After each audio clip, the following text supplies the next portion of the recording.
మన తెలుగు సంస్కృతి ఛానల్కి స్వాగతం. బాలలు, ఈరోజు మనం 10వ తరగతిలోని ఉపన్యాస కళ అనే పాఠం గురించి తెలుసుకుందాం.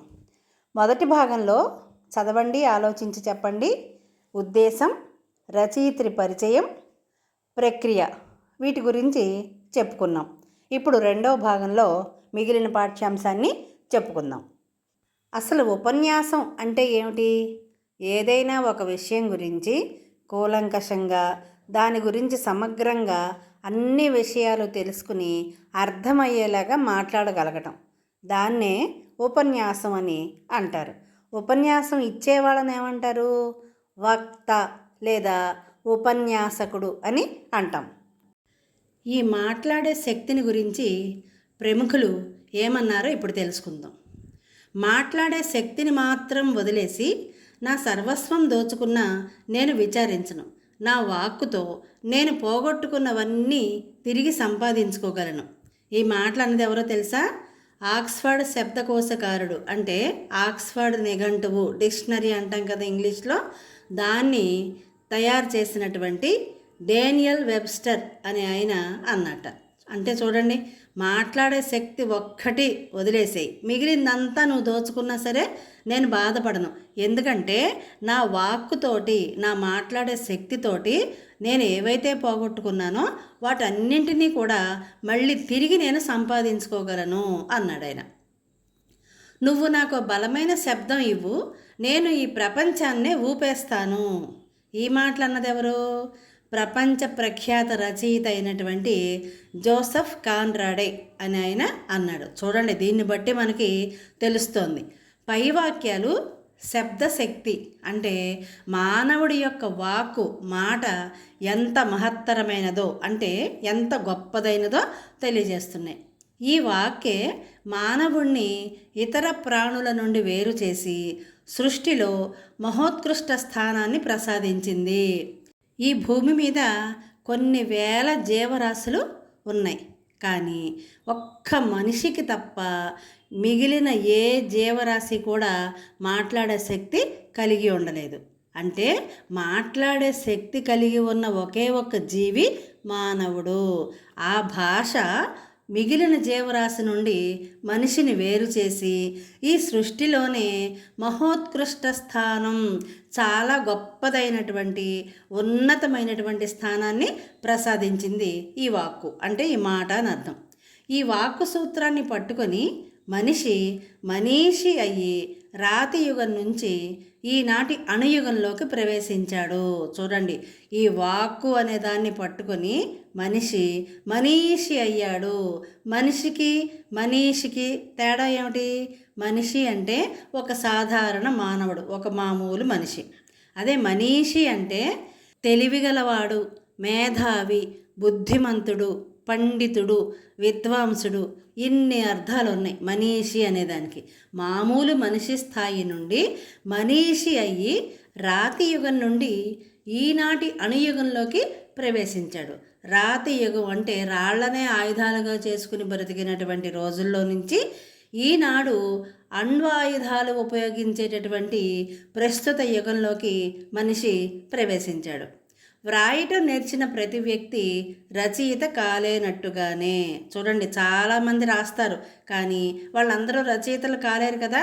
అలాగే మాట్లాడటం నేర్చిన ప్రతి వ్యక్తి వక్త కాలేడు అంటారు. మాట్లాడటం ప్రతి ఒక్కళ్ళు మాట్లాడతారు, కానీ అలా మాట్లాడిన ప్రతి వాళ్ళు కూడా వక్త కాలేడు, ఉపన్యాసకుడు కాలేడు అని చెప్పి పెద్దవాళ్ళు అంటూ ఉంటారు. వక్తృత్వ ప్రావీణ్యత ఒక వరమా? అది కొందరికే పుట్టుకతో లభ్యమయ్యే కళ? ప్రయత్నిస్తే వచ్చేది కాదా? ఇది పుట్టుకతో వచ్చే కళ ఎలా అవుతుంది? చూడండి, ఎన్ని ప్రశ్నలు అడుగుతున్నారో. ఇది పుట్టుకతో వచ్చే కళ. వక్తృత్వ ప్రావీణ్యత అంటే మాట్లాడటం అనే నైపుణ్యం ఒక వరమా? అది కొంతమందికి పుట్టుకతో వస్తుందా ఆ కళ, మాట్లాడటం అనేది? ఒకవేళ మనం ప్రయత్నించి మధ్యలో నేర్చుకుంటే రాదా? ఇది అసలు పుట్టుకతో వచ్చే కళ ఎలా అవుతుంది అని కొన్ని ప్రశ్నలు వచ్చినాయి.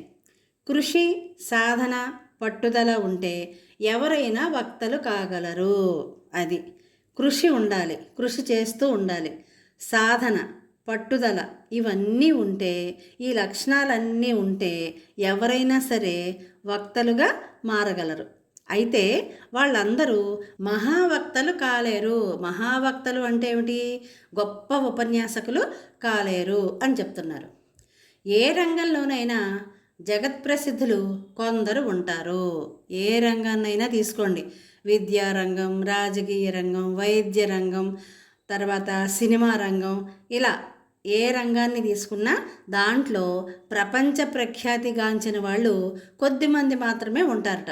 వారిలో ఆ ప్రతిభ అమోఘం, చెప్పలేనంత గొప్పగా ఉంటుందంట వాళ్ళలో ఆ ప్రతిభ అనేది. అయితే కృషి చేసి ప్రశంసలను అందుకున్న అబ్రహాం లింకన్, రూజ్వెల్ట్, చర్చిల్ మొదలైన వారు ఎంతో కృషి చేసి ఎన్నో అడ్డంకులను ఎదుర్కొంటూ మహావక్తలుగా తమను తామే తీర్చిదిద్దుకున్నారు.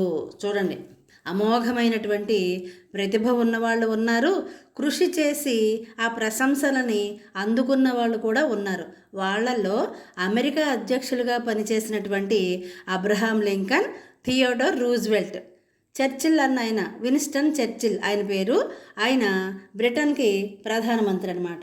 వీళ్ళందరూ కూడా ఎంతో కృషి చేసి సాధన చేసి ఎన్నో అడ్డంకులను ఎదుర్కొని వీళ్ళందరూ కూడా తమని తామే మహావక్తలుగా తీర్చిదిద్దుకున్నారు. వీళ్ళంతా కూడా వేదికలు ఎక్కినటువంటి మొదటి రోజుల్లో మాట్లాడటానికి చాలా ఇబ్బంది పడిన వాళ్ళే, ప్రేక్షకుల అపహాస్యానికి గురి అయిన వాళ్ళే. అపహాస్యం అంటే ఏమిటి? నవ్వుల పాలు కావటం అనమాట. అందువల్ల కొందరే వక్తలు కాగలరు అనే భావంతో అసలు ప్రయత్నమే చెయ్యని వారు, ఒకటి రెండు ప్రయత్నాలలో మనసు బాధ చెంది అసలు ఆ ప్రయత్నాన్నే విరమించుకున్నవారు చాలా పొరపాటు చేశారనే భావించాలి. ఇప్పుడు మనం ఏదైనా ఒక పని మొదలు పెడతాం అనుకోండి, వెంటనే విజయవంతం కాదు. ఒక్కొక్కసారి అవ్వచ్చు, చెప్పలేం కదా. అలా మొదలుపెట్టిన పని పూర్తి కాకపోతే ఇంకా ఆ పనిని చేయటం మానేసేయటం, లేదంటే ఒకటి రెండు సార్లు మళ్ళీ ప్రయత్నించి అవ్వకపోతే పూర్తిగా వదిలిపెట్టేసేయటం, మళ్ళీ దాని జోలికి వెళ్లకుండా ఉండటం, ఇది మంచి పద్ధతి కాదనమాట. మన పెద్దవాళ్ళు ఏం చెప్తారు? సాధన చేస్తే ఏదైనా సాధించవచ్చు అని చెప్తారు. అలా సాధించకుండా మధ్యలో విరమిస్తే అది పొరపాటు కిందే మనం భావించాలి. ఆ నిజం చెప్పనా, ఎలాగోలా జనం ముందు మాట్లాడటం అలవాటు చేసుకున్నాను. ఎన్నోసార్లు జనం ముందు ఇబ్బంది కలిగించే పరిస్థితులకు గురి అయ్యాను. దాంతో పట్టుదల పెరిగింది. గొప్ప వక్తను కావాలని నిర్ణయించుకున్నాను. చాలా శ్రమించాను. మాట్లాడగల శక్తి ప్రతి మానవుడికి ఉంది. ఆ వాక్కును నేను సానబట్టాను. చివరకు అనుకున్నది సాధించాను. ఈనాడు గొప్ప వక్తగా నాకు గుర్తింపు వచ్చింది. ఈ మాటలు అన్నది ఎవరో తెలుసా? గొప్ప వక్తగా ప్రపంచం చేత గుర్తించబడినటువంటి బ్రిటన్ ప్రధానిగా పనిచేసిన విన్స్టన్ చర్చిల్ అన్న మాటలు. ఏం చెప్తున్నాడు చర్చిల్? నిజం చెప్పనా అని అంటున్నాడు కదా. ఏంటిటా నిజం? జనం ముందు మాట్లాడటం అలవాటు చేసుకోవటానికి ఎన్నోసార్లు ఇబ్బంది కలిగించే పరిస్థితులకు గురి అయ్యాట. దాంతో ఆయనలో పట్టుదల పెరిగి నేను ఎలాగైనా సరే గొప్ప వక్తను కావాలి అని చెప్పి నిర్ణయించుకుని చాలా శ్రమపడ్డాట. తన వాక్కుకి సానబెట్టాట. చివరికి అనుకున్నది సాధించాను అని చెప్తున్నాడు చర్చిల్. ఈ చర్చిల్ వక్తగా గుర్తింపు పొందాక కూడా చాలా కాలం వరకు మాట్లాడవలసిన విషయాన్ని మననం చేసుకునేవాడు. మననం చేసుకోవటం అంటే ఏమిటి? మళ్ళీ మళ్ళీ మళ్ళీ అభ్యాసం చేసుకోవటం అన్నమాట. అద్దం ముందు నిలబడి మహాసభలో జనం ముందు నిలబడి ఎలా మాట్లాడతాడో అలాగే మాట్లాడినట్లుగా తన గదిలో ప్రాక్టీస్ చేసేవాడు. ప్రాక్టీస్ అంటే మాటి మాటికి చేయటం, అభ్యాసం చేయటం అన్నమాట. కనుక ఏ పుట్టలో ఏముందో, ఏ బుర్రలో ఏ ప్రతిభ మరుగున పడి ఉందో, అందుకే ప్రజాహిత కార్యక్షేత్రంలో పాల్గొనే ప్రతి వారు గొప్ప వక్త కావడానికి కృషి చేయాలి. ప్రజాహిత కార్యక్షేత్రం అంటే ఏమిటి?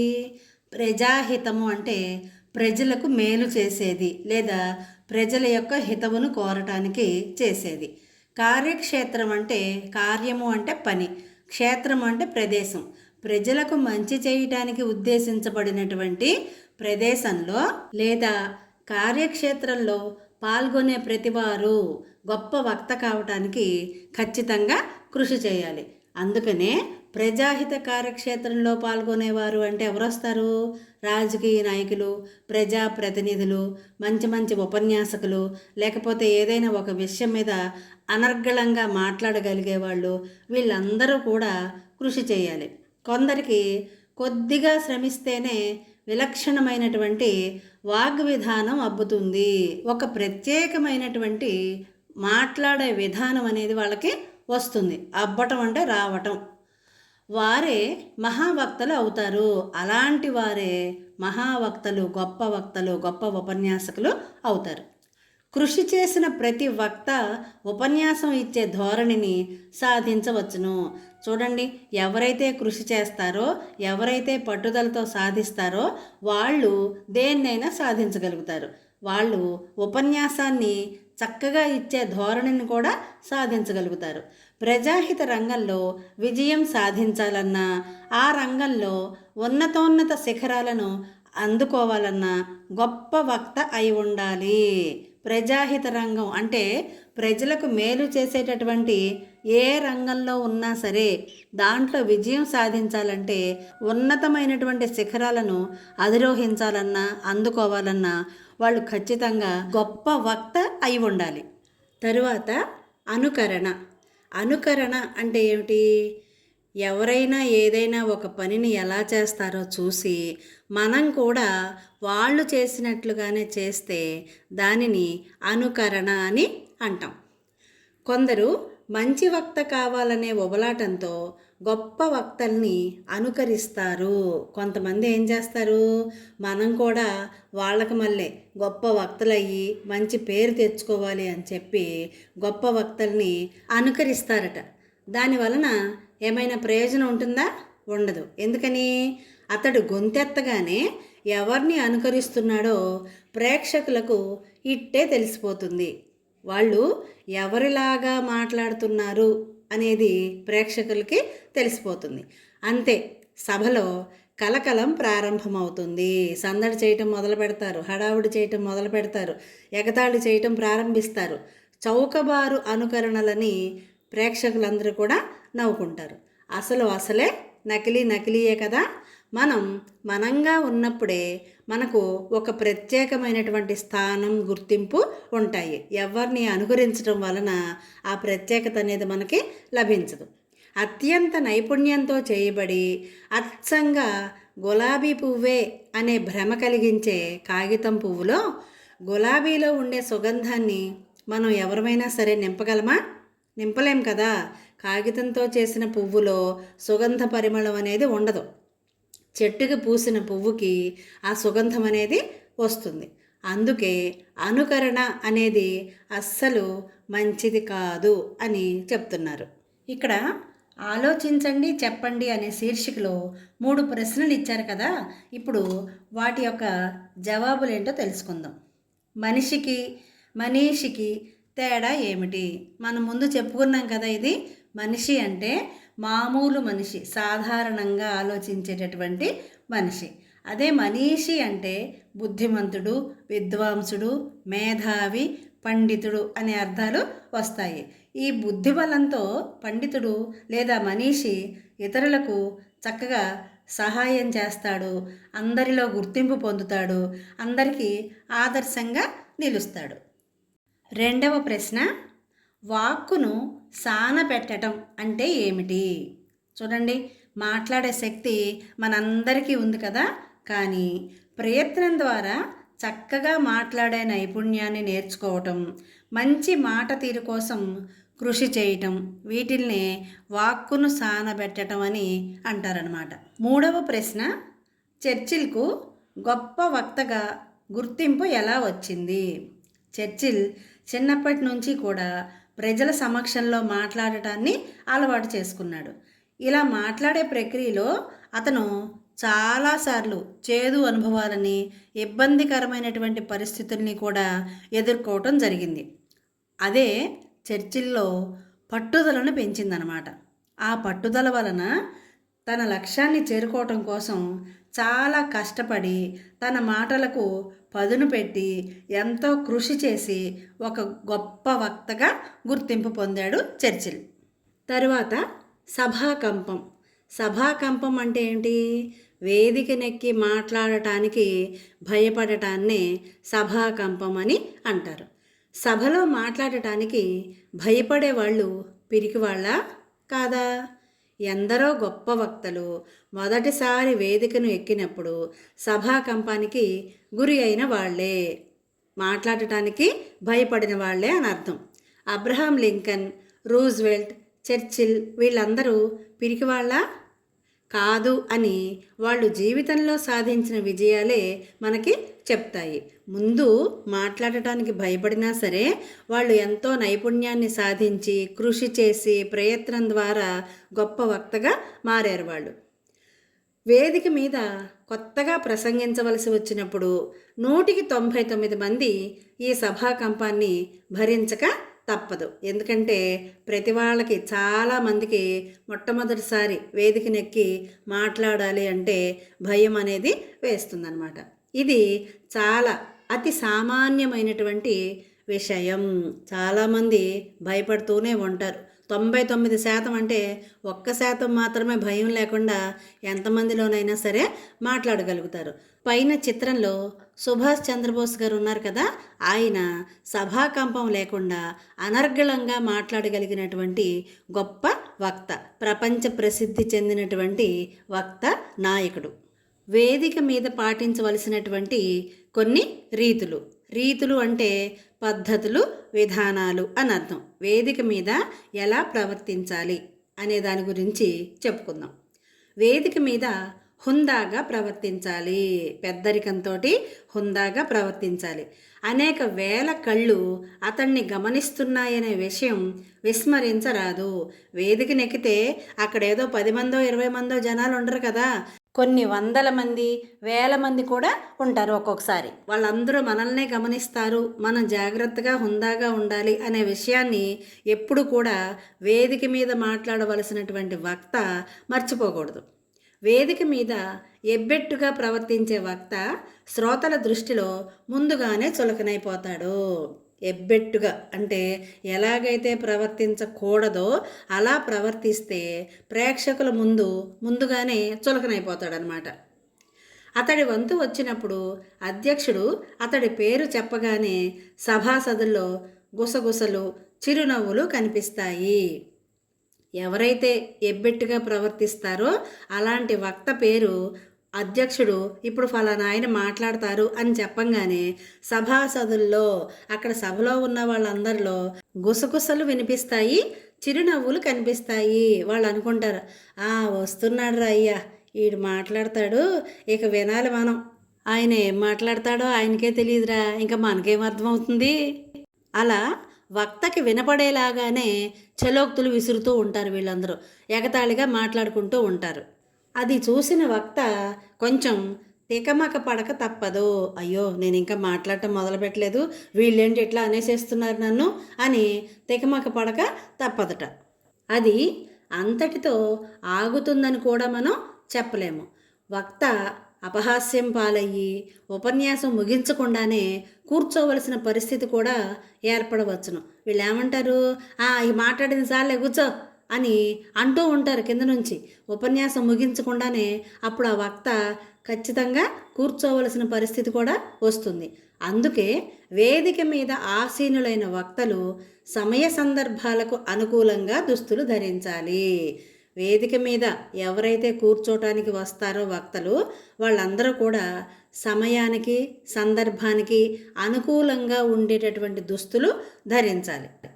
ఏదైనా సంప్రదాయాలకు సంబంధించినటువంటి సభలకు వెళ్ళేటప్పుడు, ఉగాది రోజున కవి సమ్మేళనాలు లేకపోతే ఉగాది పురస్కారాలు ఇలాంటి సభలు ఉంటాయి కదా, ఆ సభలకి వెళ్ళేటప్పుడు సంప్రదాయమైన దుస్తులతో అంటే తెలుగుదనం ఉట్టిపడేలా చక్కని పంచెకట్టులో వెళ్ళవచ్చు, లేకపోతే లాల్చీ పైజమా వేసుకుని కూడా వెళ్ళవచ్చు.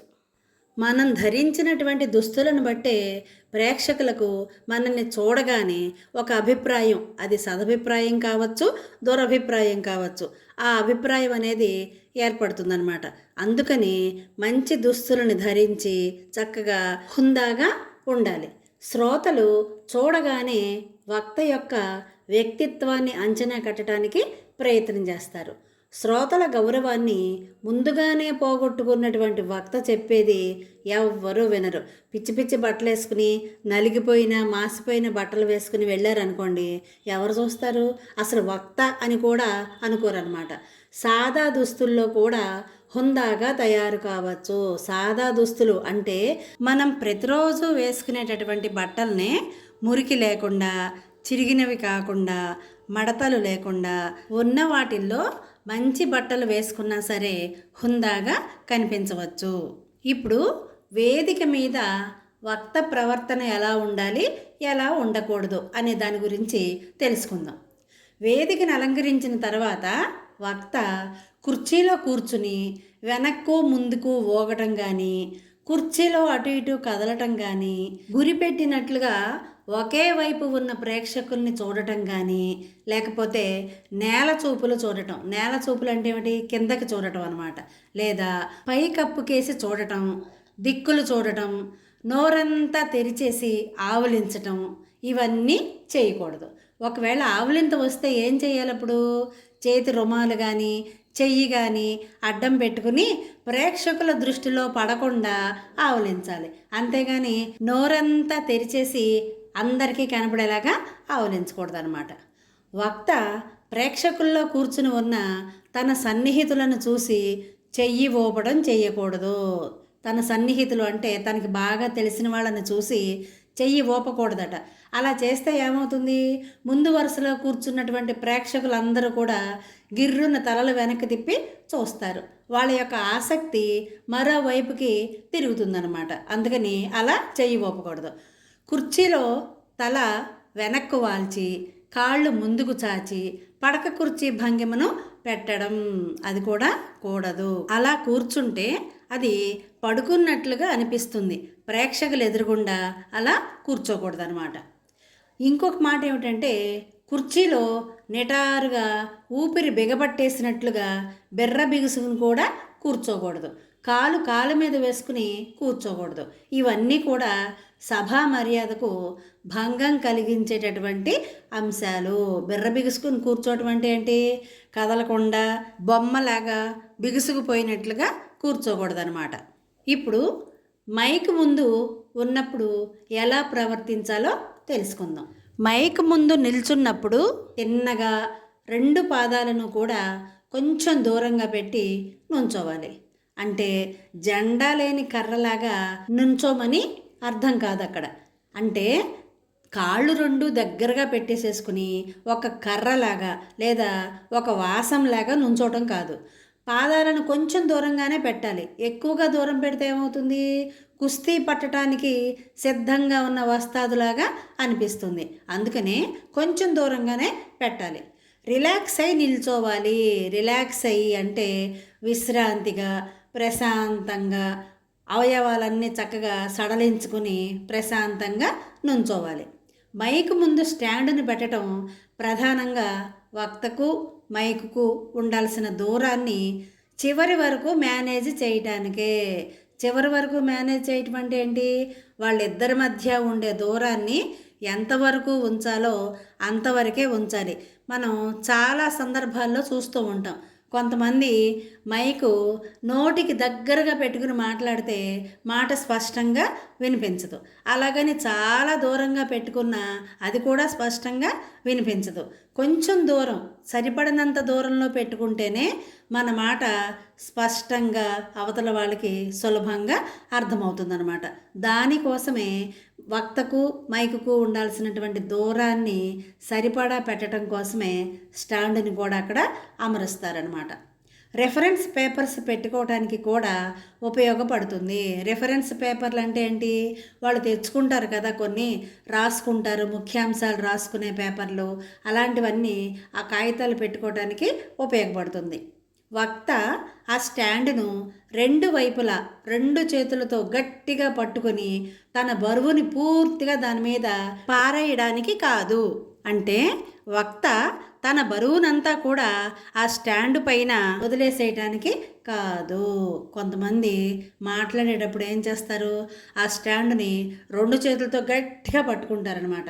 అట్లా పట్టుకున్నప్పుడు ఏమవుతుంది, వాళ్ళు మాట్లాడేటప్పుడు వాళ్ళ చెయ్యి కదిలినప్పుడల్లా మైక్ కూడా కదిలి వింత శబ్దాలు వింత చప్పుళ్ళని చేస్తుంది మైకు. అది ప్రేక్షకులకి అసౌకర్యంగా ఉంటుందన్నమాట. అందుకని మైక్ స్టాండ్ని ఎప్పుడు కూడా పట్టుకోకూడదు. దానికి దగ్గరగా నిలబడి మాత్రమే వక్త మాట్లాడాల్సి ఉంటుంది. తరువాత ప్రసంగ భాగాలు. అంటే వక్త చెప్పేటటువంటి ప్రసంగాన్ని 3 భాగాలుగా విభజించుకుని చెప్పాల్సి ఉంటుందన్నమాట. అందులో మొదటి భాగం ప్రారంభం, రెండవది విషయ ప్రతిపాదన, మూడవది ఉపసంహారం. మొదటిది ప్రారంభం. దీనినే ఉపోద్ఘాతము అని కూడా అనవచ్చు.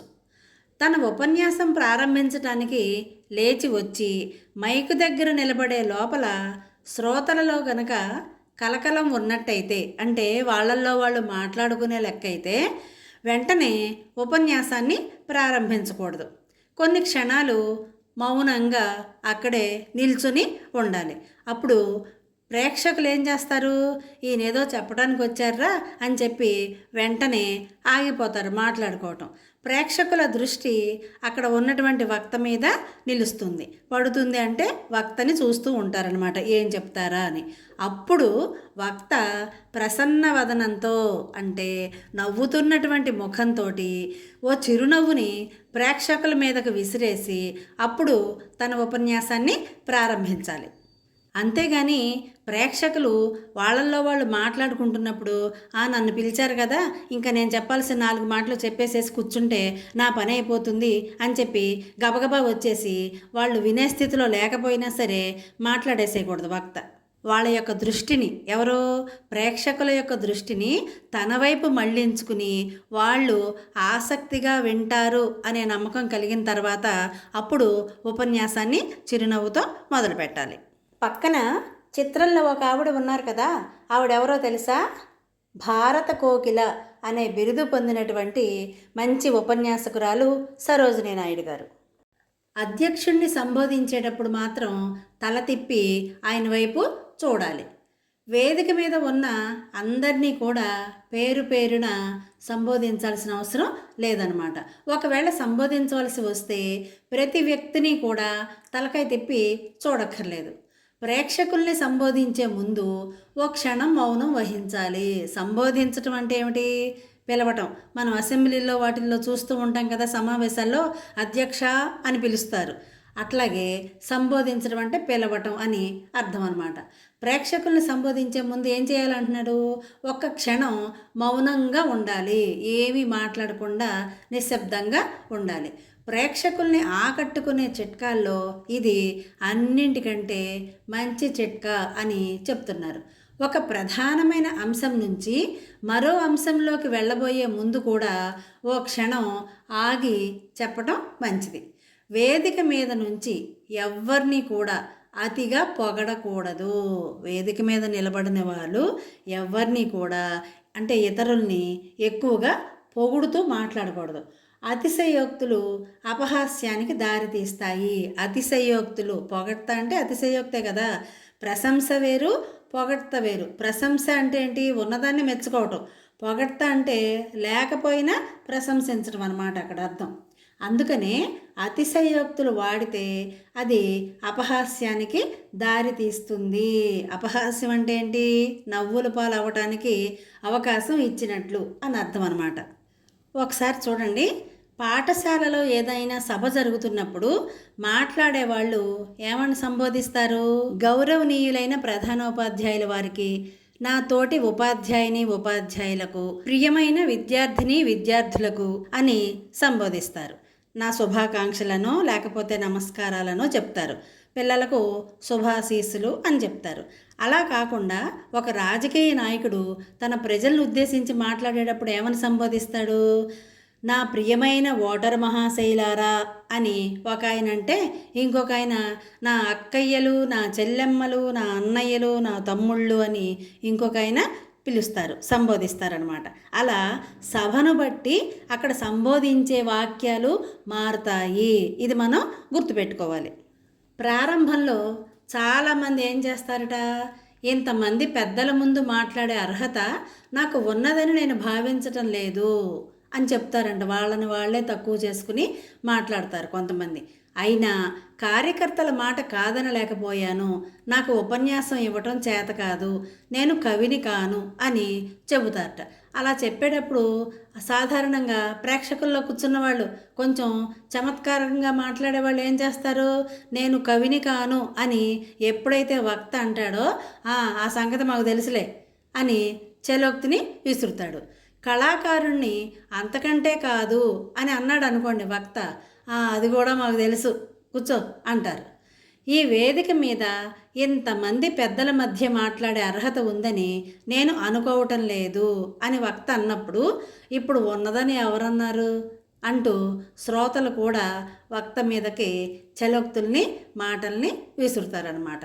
ఆరంభంలోనే హంసపాదు అంటే మొదలు పెట్టంగానే ఆటంకాలు అవరోధాలు ఏర్పడితే అప్పుడు ఆదిలోనే హంసపాదు లేదా ఆరంభంలోనే హంసపాదు అనే జాతీయాన్ని ఉపయోగిస్తారనమాట. అందుకనే వేదిక మీద వక్త మాట్లాడేటప్పుడు ఆచితూచి అంటే బాగా ఆలోచించి మాట్లాడాలి. మైక్ దొరికింది కదా అని చెప్పి ఇష్టం వచ్చినట్లుగా ఏది పడితే అది వేదిక మీద మాట్లాడకూడదు. ఒకవేళ అలా మాట్లాడితే ప్రేక్షకుల నుంచి విపరీతమైనటువంటి వ్యతిరేకత వచ్చేస్తుంది. చమత్కార బాణాలు వేస్తారు, చలోక్తులు వేస్తారు, ఇంకా చాలే కూర్చో అని చెప్పి అంటూ ఉంటారు. ఇవన్నీ నవ్వుల పాలవటానికి అవకాశాన్ని ఇచ్చేటటువంటి మాటలు అన్నమాట. అందుకనే జాగ్రత్తగా మాట్లాడాలి. ఇక్కడ వరకు పాఠం అర్థమైంది కదా. మిగిలిన పాఠాన్ని 3వ భాగంలో నేర్చుకుందాం. అంతవరకు చూస్తూనే ఉండండి మన తెలుగు సంస్కృతి ఛానల్. జై హింద్, జై భారత్.